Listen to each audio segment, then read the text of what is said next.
Waalaikum warahmatullahi wabarakatuh. Waalaikumsalam. Alhamdulillah nahmaduhu wa nasta'inu wa nastaghfiruh wa na'udzu min syururi anfusina wa min sayyiati a'malina may yahdihillahu fala mudhillalah wa may yudlilhu fala hadiyalah.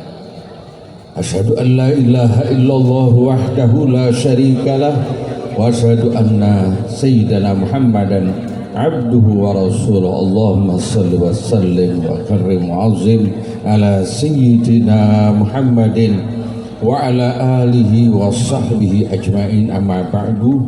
Allahumma ja'alna mimman yastami'una al-qawla fayattabi'u ahsana. Rabbi shrah li sadri wa yassir li amri wahlul 'uqdatam min lisani yafqahu qawli. Ikhwani ma'asyiral muslimin rahimakumullah. Malam ini kita hadir di Baitul Ibad Majelis Ta'lim untuk melaksanakan Isra dan Mi'raj.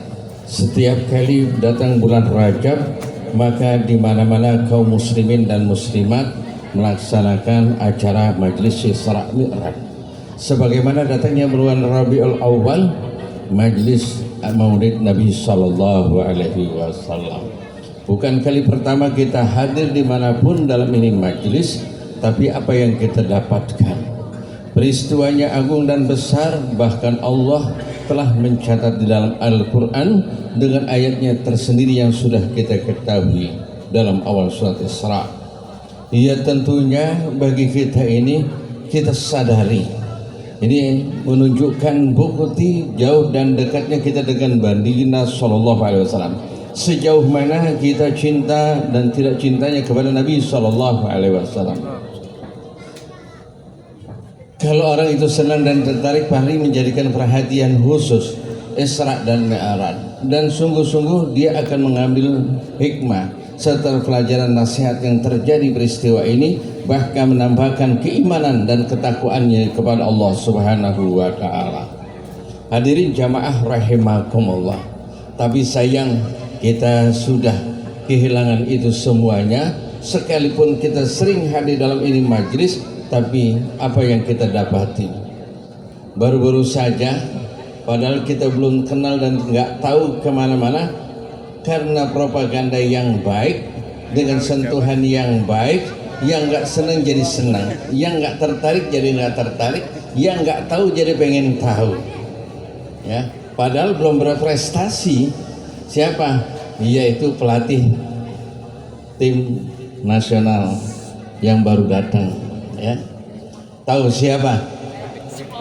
Hah? Hah? Tuh, tahu Patrick Kluivert. Itu pengganti yang baru dipecat, yaitu Sintayong. Padahal kita nggak tahu orang mana, dari mana, dan kapan di mana. Dalam tidak hitungan 1 bulan sudah banyak yang jatuh cinta. Tapi berapa lama peristiwa Isra Mi'raj dan Al-Quran telah menceritakan dengan jelas. Bahkan ayatnya sering kita baca, tapi kita belum tertarik dengan peristiwa ini. Ini merupakan teguran buat kita ini. Dosa apa, maksiat apa, seharusnya tidak dirayakan pun tidak dirayakan. Cukup dengan kita membaca Al-Quran, sudah kita mendapatkan sesuatu yang besar, nikmat yang besar. Kalau Allah Subhanahu wa Ta'ala yang mempropagandakan, kita tidak tertarik, dan lebih tertarik kalau misalnya pemerintah bagian olahraga telah mempropagandakan pelatih nasional itu. Ini cuma hanya contoh, merupakan pukulan bagi kita nih kaum muslimin. Ya, maka oleh karena itu saya tanya, di lingkungan RW 03 ini kakaknya ada berapa RT? Bapak RW-nya mana? Ulang, ada berapa RT nih dalam satu wilayah? Rata-rata di Jakarta itu paling sedikit satu RW itu 10 RT. Ya, paling sedikit. Di tempat saya 15. Dan paling sedikit, ya, kalau satu RT itu ada 100 kakak. Ada 100 kakak. Jadi 1001 RW 0. Seharusnya satu saja yang hadir. dan mewakili daripada kepala keluarga yang nanti dapatkan hikmah Isra Mi'raj pulang disampaikan ilmunya kepada keluarga, insya Allah udah cukup. Kalau saya tanya di RW 03 ini satu aja jamaah yang hadir ini penuh gak kira-kira? Penuh gak? Nah ini ukuran perhatian kita. Tapi urusan bola, urusan maksiat, urusan dosa, majelis konser dan lain-lainnya bayar berdesak-desakan kita lakonin. Ya, kemarin mereka menyesali, merasa merugi, merasa sedih kalau misalnya pada waktu saat akhir tahun tidak merayakan awal tahun, mereka merasa kecewa. Ya, yang kita nggak tahu jelas hasilnya itu apa, manfaatnya itu apa. Belum lagi nanti akhir Januari, nanti waktu saat kita mau Ramadan, bukan Ramadan yang kita senang, tapi liburan yang kita senang. Ya, yang kita tertarik. Ini yang harus kita tertarik adalah peristiwanya Isra dan Mi'raj. Hadirin rahimahullah. Dari awal tadi saya yakin telah dibacakan Maulid Simtud Durar. Dari 14 pasal, ya, bagi mereka itu yang punya hati dan kedekatan dengan Allah, cinta sama Nabi SAW, pasti akan menikmati. Tidak ada sesuatu yang baik. Itu perintah Allah Subhanahu wa Ta'ala dan dijelaskan dalam Al-Quran dan ditunjukkan dalam sunnah Nabi SAW, kecuali mendatangkan suatu kesenangan dan kenikmatan. Makanya ada satu doa, Allahumma razukni lazzatan fis salah, lazzatan fis saum, lazzatan fil zikir, lazzatan fil ibadah. Ya Allah, berikanlah anugerah kepada kami kenikmatan pada waktu saat aku sholat. Ya Allah, berikanlah kenikmatan kepadaku pada waktu saat aku berpuasa. Ya Allah, berikanlah kenikmatan pada waktu saat berzikir, berselawat dan lain sebagainya, yaitu pada waktu saat ibadah kepada Engkau ya Allah. Karena orang yang sholat salah satunya kalau nggak mendapatkan kenikmatan ini, berarti mereka benar-benar gagal sholat. Sedangkan sholat perintah Allah. Tapi kalau orang yang cinta bola, baru disebutnya aja kapan tuh mainnya udah seneng gak? Saya tanya nanti untuk masuk koalisi Piala Dunia ini kapan mainnya tuh lawan Yordan? Bulan apa kira-kira? 3 bulan lagi udah ditungguin. Pada taruh jadwalnya. Ini sekarang udah pada keder. Tanggal berapa bulan Rajab kalau ditanya, ya jawabnya spontan, belum tentu bisa jawab semuanya orang Muslim. Tapi kalau jadwal bola, jadwal musik, jadwal film, jadwal sinetron, ya, jadwal maksiat pada apa? Nah, ini merupakan dosa kita nih. Ya. Kenapa Allah nggak kasih nikmat? Karena semua kenikmatan, kesenangan sudah kita habiskan untuk syahwat kita, untuk dunia kita, sehingga Allahnya kita singkirkan, Nabi kita singkirkan. Maka pada waktu saat kita hadir dalam suatu Isra Mi'raj dalam majlis yang mulia ini, tidak ada asar. Tidak ada asar. Waktu saat kita datang dan kembali, mana perubahan dan apa yang kita dapatkan? Lain halnya pada waktu saat saya hadir, tidak ada ceramah, tidak ada penyampaian itu khusus, karena mereka semuanya para pencinta. Walaupun tidak dijelaskan dalam bentuk yang sejelas-jelasnya, mereka hadirnya, kumpulnya sesuai nikmatin. Saya sangka pada waktu saat sebelumnya itu, ya, kemenangan kita waktu saat lawan Arab Saudi, mereka datangnya aja belum menang itu udah bersenang. Waktu saat ke Senayan datangnya aja belum menang udah senang belum? Ya, itu berebut untuk mendapatkan tiket walaupun itu mahal masuk ke dalam. Sudah masuk udah senang padahal mainnya belum. Pas waktu saat menang tambah senang lagi. Kenapa? Diberikan lazat dengan syahwatnya, yaitu senang kepada suatu permainan. Tapi yang menarik, tidak ada waktu saat adanya haul Isra Mi'raj Maulid ada ceramah khusus penjelasan apa yang dibaca. Yang dibaca kita Maulid Simtud Durar baru saja berlalu tanggal 5 Rajab, yaitu di Martapura Sukumbul. Itu yang hadir bapak-bapak itu bukan satu RW, yang hadir bukan satu kelurahan, yang hadir bukan satu kota, bukan satu negara, bahkan banyak. Diprediksi tahun ini itu sampai 4 juta yang hadir dalam haulnya Guru Sukumbul. Kira-kira banyak gak? Banyakan mana? Jamaah yang hadir di Baitul Ibad. Dengan 4 juta. Enggak ada ceramah, enggak ada apa-apa. Yang dibaca Simtud Durar yang tadi kita baca. Kenapa kita enggak menikmati? Karena hati kita enggak ada hubungan, enggak ada ta'alluq dengan Nabi kita Muhammad SAW. Bahkan waktu saat diceritakan Isra Mi'raj, anehnya seperti orang kafir waktu saat terjadi Isra. Nggak percaya juga, nggak tertarik, nggak mendalami bagaimana seharusnya. Sama peristiwanya, mengaku beriman tapi kita nggak tertarik dengan peristiwa ini. Lain halnya para sahabat yang Allah berikan kuat imannya dan langsung tambah dekat, tambah cinta dan tambah sayang kepada Nabi di tengah-tengah orang kafir yang menghinakan, mencemoohkan dan bahkan tidak percaya, sebagaimana disampaikan baru saja yang kita dengar. Hadirin jamaah rahimakumullah, ini saya catatkan merupakan suatu nasihat buat kita sekalian. Saya waktu saat hadir di sekumpul baca maulidnya itu dari maghrib, habis sholat maghrib nggak hampir selesai, paling juga jam 8 jam, cuma 2 jam terhitungnya. Awas ya, kalau seandainya kita datang ini sholat maghrib berjamaah nggak bakalan dapat tempat. Padahal yang dibaca cuma maulidnya doang ya, mulai dari alhamdulillah sultan sampai walaqad tasofa dengan doanya. Kalau seandainya kita datang itu pas waktu saat mau menjelang maghrib, karena habis maghrib sholat jamaah itu baru dibaca maulid, ini nggak bakal kebagian tempat. Oh, habis asar pun 2 jam sebelumnya kita datang nggak bagian tempat. Dan zuhur pun kalau kita datang, kita mungkin ada 1 kilometer dengan majelis diadakannya itu majelis. Mereka yang dapat di ring 1 yang dekat masjid dengan musola Riyad itu kalau datangnya semalam bermalam dan dia gak pulang lagi sampai sholat di subuh, dan dia berdiam diri untuk besok maghribnya baru hadir, baru dapat itu di majelis. Setelah sholat maghrib dibaca maulid, setelah itu setelah selesai bubar. Ini ada udah pernah hadir belum sini? Hah? Belum semua. Tapi kalau ditanya setelah pulang, ini ada sesuatu kepuasan, kesenangan batinnya, lazah, kenikmatan.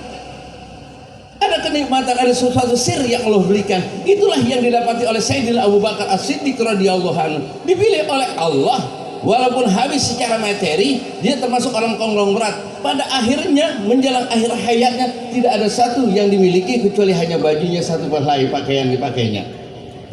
Untuk menyokong, mengorbankan kepada Nabi, sehingga pada waktu saat Nabi menggalangkan dana, pada waktu saat peperangan, Sayyidina Abu Bakar As-Siddiq itu datang kepada Nabi SAW dan menyerahkan seluruh aset hartanya, tidak tersisa sedikit pun.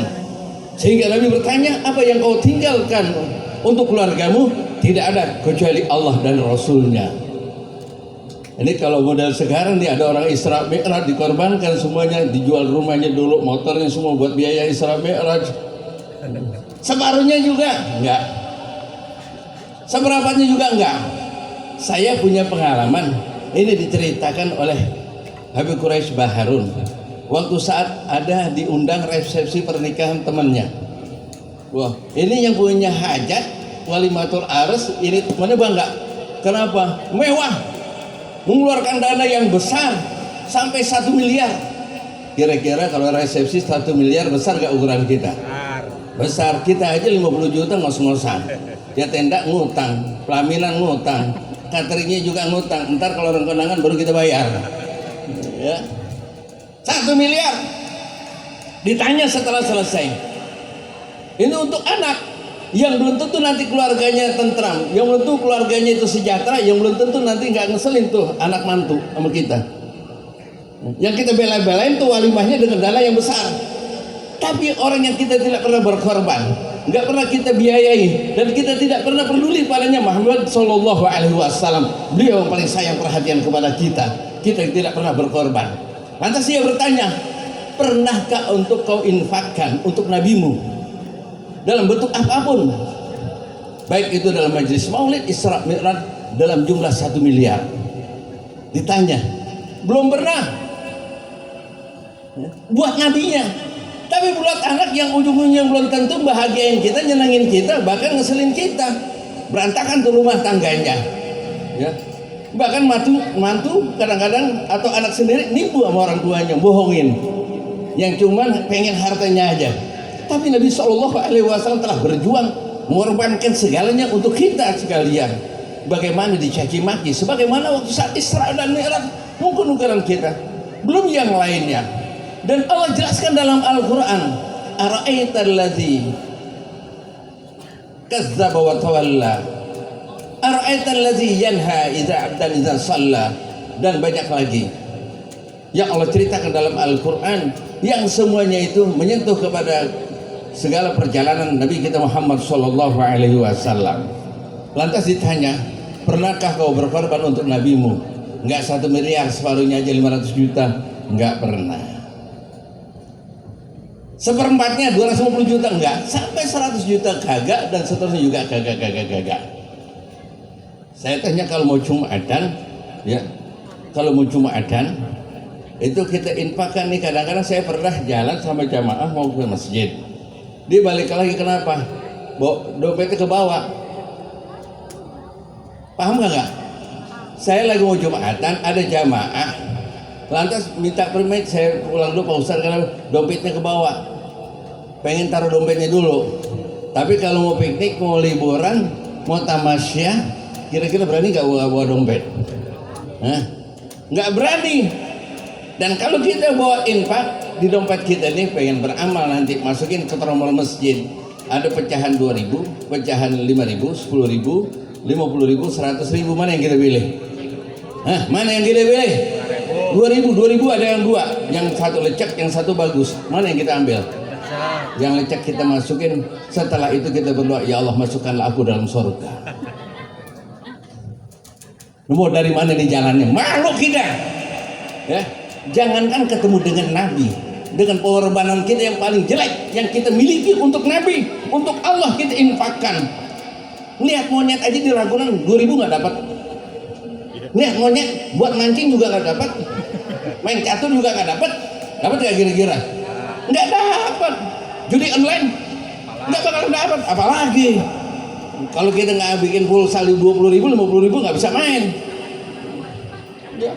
Buat maksiat kita nggak perhitungan, kita berani berkorban. Inilah kesalahan kita sekalian. Malu kita kalau kita minta syafaat nanti yaumil qiyamah, kita minta diperhatikan dan ingin berkumpul dengan doa kita nanti yaumil qiyamah bersama para anbiya wa salihin. Satu yang menjadikan ini kuat dan kita tambah senang dengan Nabi, peristiwa ini besar, itu sudah dijelaskan di dalam kitab Maulid Suntul Durar dalam pasal yang ke-12. Dalam pasal yang ke-12, Allahumma salli wa sallim ala sayyidina Muhammad wa ala ali sayyidina Muhammad. Wa min asy-syarafil ladzi tahsa bihi asrafur rasul mi'rajuhu ila hadratillahil barril wasul. Ini tidak ada seluruh nabi yang Allah utus, para rasul yang Allah utus, dan Allah memberikan kepada hambanya kenabian yang memberikan khusus, yang dipertemukan secara langsung, ya, hanya Nabi kita Muhammad SAW sebagaimana dijelaskan sebelumnya. Satu, ya, ini merupakan teguran bagi kita sekalian. Pada waktu saat itu peristiwa kejadian ini kita nggak melimani, kita termasuk bukan pelaku sejarah yang melihat kejadian. Anak-anak sekalian yang muda, kira-kira dari pemain, ya, kalau penaturalis, kira-kira yang paling disenang yang mana dari sekian banyak? Padahal hanya baru diimpor nih, berapa bulan naturalisasinya nih, ya. Udah banyak yang kenal belum? Udah yang tertarik, bahkan liga-liga di luar juga diikutin, ditayangin, laku lagi, laku, ya, laku. Tapi Nabi kita belum pernah, kita nggak tertarik, nggak jatuh cinta. Gimana nggak teguran buat kita? Di situ dijelaskan oleh wa tasharrufu samawati wa man fawqahinna bi isyraqi nuri zalika siraj. Tahukah hadirin sekalian, kalau baca maulid sampai tuntas dari awal sampai bahas satu kalimat aja kita bawa pulang, insya Allah ini udah jadi pegangan kita. Kita tambah dekat. Wa tasarrufu samawati, itu masalah mulia. Siapa yang mulia? Kejadian Isra Mi'raj ini yang mulia siapa? Bukan Nabi kita saja, tapi seluruh langit yang dilewati, baik langit pertama sampai langit Sidratul Muntaha ini menjadi mulia sebab dilewati oleh Nabi. Dulu mereka tuh langit, penduduk ahli langit itu pada sedih, bingung, ya. Kenapa? Dia iri sama bumi yang di Mekah dilahirkannya, yang di Madinah dihijrahkannya dan dikuburkan, dimakamkannya. Ini penduduk langit ini sedih. Tapi pada waktu saat di Mi'raj kan mereka merasa mulia. Wa tasarrufus samawati wa man fawqahunna bi israqi dzalikan nira. Menjadi mulia karena datangnya Nabi sallallahu alaihi wasallam. Ya kira-kira kalau misalnya di rumah kita nih orang nomor satu negeri ini, Bapak Prabowo, merasa bangga gak kira-kira? Rumah kita ini ketamuan sama Bapak Presiden, seneng kagak? Mungkin sebulan, 2 bulan, setahun, 2 tahun akan menjadi cerita. Yang gak ngalamin juga anak kita, cucu kita cerita, engkau kita dulu tuh rumahnya pernah datang presiden. Pernah bangga kagak? Itu menjadikan sejarah abadi, ya. Jadi mulia sampai sekarang ini langit dengan penduduknya. Kenapa nih kita umatnya tidak merasa mulia, merasa bangga?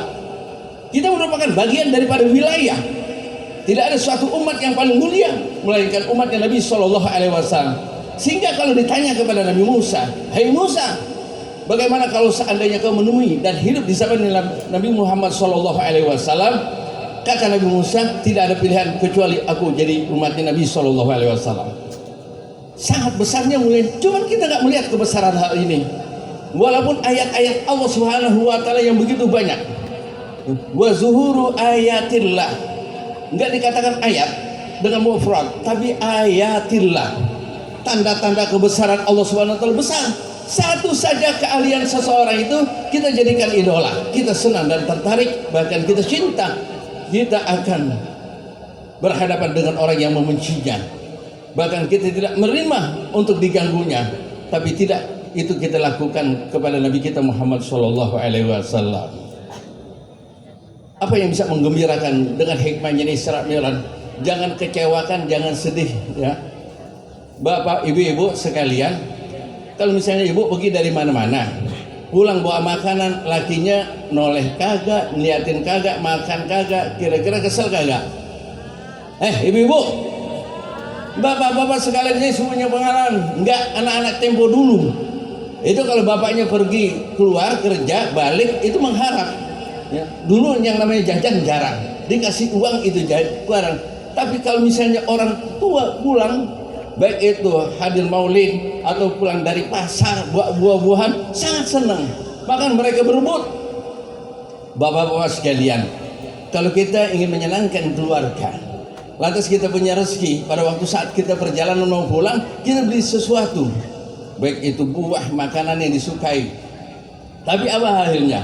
Setelah kita sampai di rumah, ya, ditolehnya kagak, dilihat juga kagak, ditanya kagak, apalagi dimakan. Kesel gak kira-kira? Menyakitkan, kesal. Begitu juga Nabi kita akan marah dan kesal kalau kita nggak perhatikan sesuatu yang paling besar agung, yaitu sholat. Ini seharusnya di sini ada musola, ada masjid kira-kira. Hampir kalau di Jakarta setiap RT ada musola, setiap satu RW itu ada masjid. 1000 kakak, tapi masjid sholat berjamaahnya nggak kurang dari 4 orang. Imam, muazin, memerbot, sama tukang somai satu lagi, 4. Itu aja. Makanya ada punya pengalaman. Setiap pagi itu diwakili oleh muazin. Allah menyuruhkan untuk membangunkan kaum muslimin sholat subuh. Sholat secara umumnya itu lebih baik daripada tidur. As-salatu khairum minan naum, tepat pada waktunya. Waktu subuh, zohar, asar, maghrib. Tapi tidak mereka gubris. Mereka dengar tapi tidak menyambut panggilan Allah dan datang bergegas-gegas untuk sholat berjamaah. Apa yang terjadi? Ini punya siasat, ini punya kiat ini. Yang dia udah merasa capek dari semenjak dia muadzin, dari tahun dulu sampai sekarang udah aki-aki, udah payah, udah lemes, belum ada yang gantiin tuh generasi muda buat azannya. Hampir payah. Tapi jamaahnya dilihat cuman itu juga, nggak nambah. Ya. 5, 6, enggak sampai 1 saf, mau 2 saf itu juga pada waktu saat ada jenazah. Hadirin jamaah, pada waktu saat itu dia azan. Yang biasanya subuh pada waktu subuh, zuhur atau zuhur, asar, besar, ya maghrib. Pada waktu saat itu dia azan subuh sudah terbit matahari. Bukan waktunya lagi, udah lewat. As-salatu khairun minan naum. Kira-kira yang dengar tuh masyarakat kaget kagak? Kaget. Ini kurang ajar nih aki-aki. Ya, kalau udah tua ya jangan azan. Kalau pikiran udah ngelinglung ya jangan azan. Mereka semua tuh masyarakat bergegas-gegas datang ke musola, datang ke masjid. Aki-aki, ente gak tahu waktu, ya? Ini kenapa, kan udah lewat itu waktunya subuh, udah terbit matahari, kenapa ente azan subuh? Ya Allah, Gue dari dulu udah puluhan tahun azan di sini, tepat waktu pada nggak datang. Cuman sekali aja nggak tepat waktu, lu pada datang. Bertahun-tahun, puluhan tahun gue azan ya, tepat waktu pada kagak datang. Sekali doang nih gue jajalin azan, nggak tepat waktu, gue lewatin, lu pada datang. Cuman marahin gue doang. Bahlul, kita malu sama Nabi kita. Rasional kayak ini. Ini harus tegaran kita, ini sholat penting, sholat penting. Mau gimana pun ya, kita harus lakukan apapun adanya. Tidak ada alasan untuk tinggalin sholat kecuali ketiduran sama gila. Ya. Ini kalau misalnya udah agil balik nggak sholat berarti dia gila. Ya. Bagaimana mau dekat cinta? Bagaimana ini menyakitkan Nabi SAW pada waktu saat dibantu oleh Nabi Musa setelah turunnya untuk mendapatkan kewajiban sholat 5 waktu. Kalau kita sholat dengan tepat waktu, insya Allah peristiwa Isra Mi'raj juga kita ini akan jaga, dan insya Allah kita akan mendapatkan keberkahannya. Ya mudah-mudahan supaya tidak melewati daripada jam 11 subuhnya nggak kesiangan. Ya, amin ya rabbal. Tadi saya sebelum ceramah duduk jamaahnya banyak banget, pas diri banyak yang kosong. Ini kalau kita duduk kelihatan jamaah banyak, cuman pal-palanya doang. Pas saya kayak diri kok ronggang. Makanya besok-besok ya nih Pak RW mana udah pulang aja sih lagi. Ya, di sini ada konser musik insya Allah nanti besok. Jangan pakai diundang, jangan kayak diumumin. Ini panitia yang selalu nggak capek, yang hadir banyak kagak? Ini hampir bebusa nih teriak-teriak tiap hari 2 bulan yang lalu udah disiapin nih panitia acara begini, tetap pada kagak datang. Insya Allah kita doakan baik yang hadir yang kagak hadir semuanya yang ada kaitan dengan keluarga kita mendapatkan keberkahan di majlis daripada Isra dan Mi'raj. Mudah-mudahan di bulan Rajab ini Allah siapkan diri kita ini dapat mampu kita mengingat untuk beristighfar mohonkan segala dosa kita. Nanti bulan Syaban kita bersihkan hati kita dari segala sesuatu aib yang buruk, daripada sifat-sifat yang buruk, sehingga nanti pada bulan Ramadan kita mendapatkan gembira dan kenikmatan berpuasa sehingga roh kita juga dibersihkan. Amin ya rabbal alamin. Cukup sekian, dan saya tidak sebutkan para habib dan ulama hadir dan khususnya panitia tidak mengurangi rasa ta'zim kami. Assalamualaikum warahmatullahi wabarakatuh.